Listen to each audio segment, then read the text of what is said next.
அதிமுகவிலிருந்து பிரிஞ்சிருக்கிறவங்கள ஒன்றிணைக்க முன்னாள் அமைச்சர் செங்கோட்டையன் 10 நாட்கள் கெடு விதிச்சிருக்கிற நிலையில கட்சியோட பொதுச் செயலாளர் எடப்பாடி பழனிசாமி முக்கிய நிர்வாகிகளோட அவசர ஆலோசனை நடத்தியிருக்காரு. அதிமுகவோட மூத்த நிர்வாகியும் முன்னாள் அமைச்சருமான KA செங்கோட்டையனுக்கும் அதிமுக பொதுச் செயலாளர் எடப்பாடி பழனிசாமிக்கும் கடந்த சில மாதங்களாக பனிப்போர் இருந்துட்டு வருது.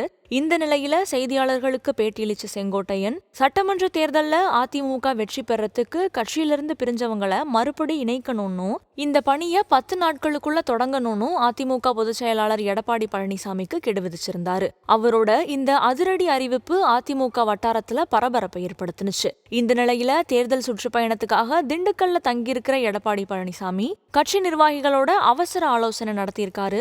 அதிமுக துணை பொதுச் செயலாளர் KP முனுசாமி, கட்சியோட முக்கிய நிர்வாகிகளான SP வேலுமணி உள்ளிட்டோரோட இந்த ஆலோசனை நடத்தப்பட்டிருக்கு. இதுல எடுக்கப்பட்ட முடிவுகள் குறித்த விவரம் உடனடியா வெளியாகல.